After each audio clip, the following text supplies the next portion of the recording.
Dear students, आज के session का एजेंडा है, आज हमें डिस्कस करना है what is REST API, why REST API design और develop and how REST API provide a communication between two applications.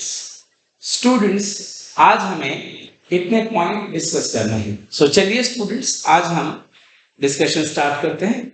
अभी हमारा सबसे पहला क्वेश्चन ये है, what is a REST API और what is a REST? Basically REST API क्या है, या बहुत बार हम इसे REST भी कहते हैं। We can say REST stands for representational state transfer, right? REST stands for representational state transfer. Basically it is a design pattern or architectural structure.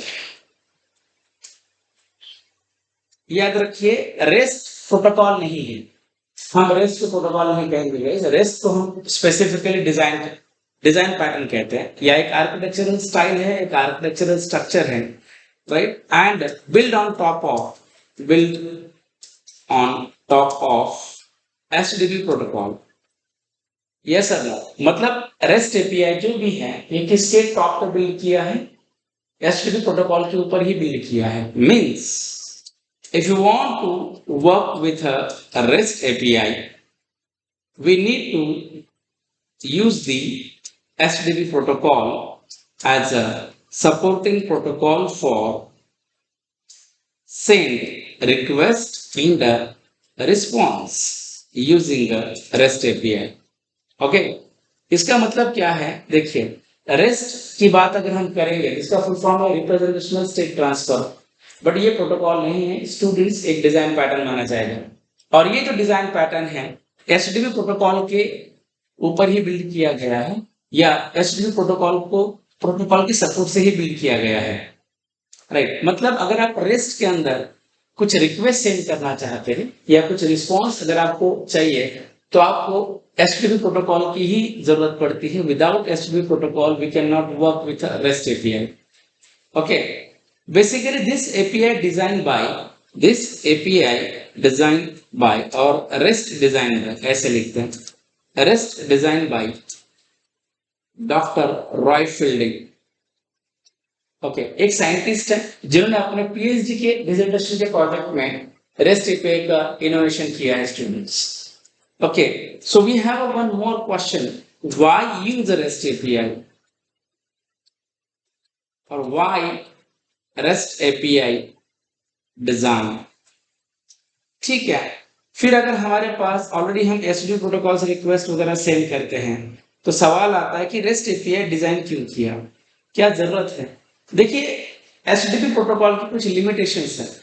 मतलब एक देखिए बहुत ही इंपॉर्टेंट है, REST API specially design for overcome the some limitations of HTTP protocol.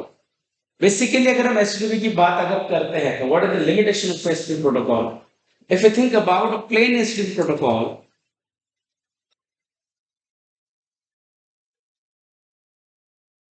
then we can send a request in the form of text/HTML or get a response in the form of HTML. मतलब देखिए, अगर हम HTML की या अगर हम HTTP protocol की बात अगर करते हैं, अगर हम विदाउट रेस्ट की बात करते हैं, या अगर हम प्लेन HTTP प्रोटोकॉल की बात अगर हम करते हैं, जस्ट वेट, थोड़ा थ्योरेटिकल है। अगर हम यहाँ पे प्लेन HTTP प्रोटोकॉल की बात अगर हम करेंगे, ये हमारा लास्ट थ्योरी सेशन होगा, इसके बाद हम सारे प्रैक्टिकल्स ही देखेंगे काफी अच्छे से। अगर आप प्लेन HTTP प्रोटोकॉल की बात अगर करते हैं, तो प्लेन HTTP प्रोटोकॉल का ड्रॉबैक क्या है? मान लो ये आपका क्लाइंट एप्लीकेशन है और ये आपका सर्वर एप्लीकेशन है। जब क्लाइंट एप्लीकेशन सर्वर एप्लीकेशन को रिक्वेस्ट भेजेगा, तो ये HTML फॉर्म के HTML में ही जाती है, और जब सर्वर भी क्लाइंट एप्लीकेशन को या क्लाइंट को अगर रिस्पॉन्स अगर देता है, तो वो भी HTML फॉर्म में ही देता है। तो इसका ड्रॉबैक क्या है? The limitation is the limitation is using a plain HTTP protocol we can design only web application. Yes or no? अगर हम प्लेन HTTP की बात अगर करते हैं तो इसके जरिए हम सिर्फ वेब एप्लीकेशन से बना सकते हैं and web application must be developed using the same technology stack.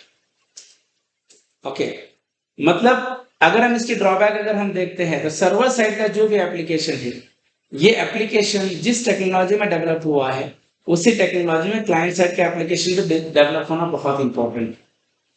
Yes sir, मतलब आप टेक्नोलॉजी स्टैक चेंज नहीं कर सकते. और दूसरा ड्रॉबैक क्या है कि आपका जो क्लाइंट एप्लीकेशन है, आपका क्लाइंट एप्लीकेशन कभी भी जस्ट ब्राउजर ही रहेगा. आपका क्लाइंट एप्लीकेशन दूसरा एप्लीकेशन आप नहीं बना सकते. मतलब आपके क्लाइंट एप्लीकेशन पे मोबाइल ऐप नहीं आ सकता, आपके क्लाइंट एप्लीकेशन के ऊपर कोई IoT डिवाइस नहीं आ सकता. ये प्लेन HTTP प्रोटोकॉल के लिमिटेशंस.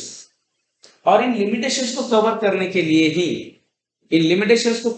के लिए ही रॉय फील्डिंग जो साइंटिस्ट है उन्होंने 2000 में मतलब 2000 के लगभग 2000 में एक नया डिजाइन पैटर्न डेवलप किया जिसका नाम है रेस्ट. और ये डिजाइन पैटर्न HTTP प्रोटोकॉल को ही फॉलो करता है. बट रेस्ट का बेनिफिट क्या है? राइट, मैं आपको बताता हूँ. मतलब ड्रॉबैक हमें क्या मिला? यहाँ ड्रॉबैक ये है कि अगर हम प्लेन HTTP प्रोटोकॉल की बात अगर मैं कर रहा हूँ तो प्लेन HTTP प्रोटोकॉल में स्टूडेंट्स हम सिर्फ HTML फॉर्म में रिक्वेस्ट भेज सकते हैं. HTML फॉर्म में हमें रिस्पॉन्स मिलेगा, हम अदर फॉर्म में रिस्पॉन्स रिक्वेस्ट नहीं कर सकते. तो ड्रॉबैक क्या है कि हमारा क्लाइंट एप्लीकेशन जो भी रहेगा, हर बार क्लाइंट एप्लीकेशन कंप्लीटली ब्राउजर ही रहेगा, दूसरा नहीं हो सकता. तो ये प्रॉब्लम राइट. और दूसरा प्रॉब्लम क्या है कि client application and server application must be develop using same tech stack. उसी टेक्नोलॉजी में होने चाहिए. आप डिफरेंट टेक्नोलॉजी स्टैक में नहीं बना सकते. ये इसका ड्रॉबैक है. For resolve above problem, okay, in 2000, Roy Fielding designed one new standard architecture style, or we can say design pattern known as a REST API.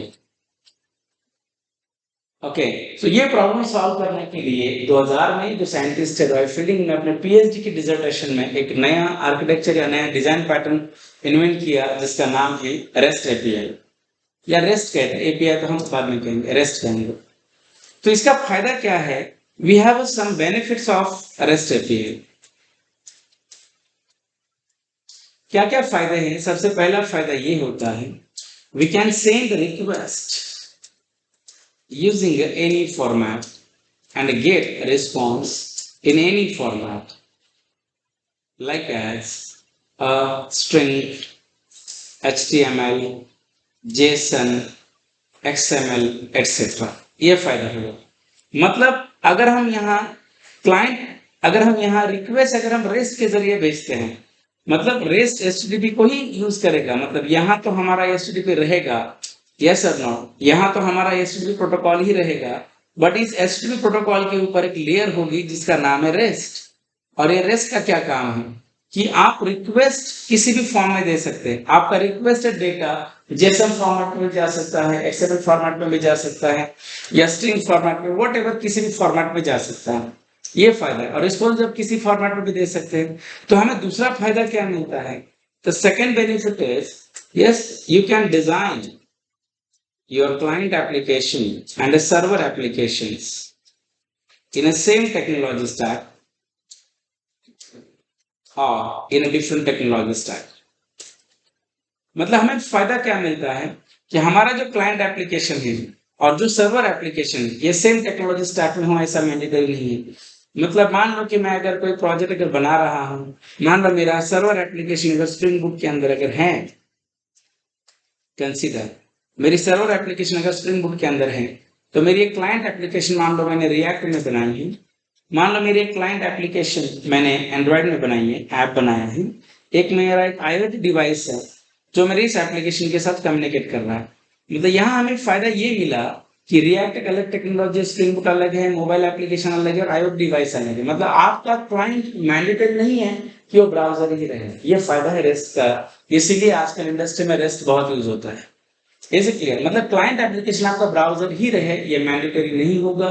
आपका क्लाइंट एप्लीकेशन कोई दूसरा भी एप्लीकेशन हो सकता है। This is the benefit of rest API. Okay, so now guys we have one more question. How REST API communicate, or how REST API provide a communication between two applications? Yes or no? REST API दो अलग अलग applications के जरिए कैसे communicate करता है, उसके लिए उसके पास अलग अलग फॉर्मेट है। या तो स्टैंडर्ड फॉर्मेट है by using a JSON format and by using a XML। But students, Jason बहुत ज्यादातर यूज होता है, बहुत फेमस भी और मैक्सिमम यूज भी होता है XML के कंपैरिजन में। इसीलिए स्टूडेंट्स हम यहाँ पे जेसन के बारे में ही बात करेंगे। So we have a first question is what is a JSON. So students, ये वाला क्वेश्चन हम नेक्स्ट वीडियो सेशन में देखेंगे। Okay, thank you.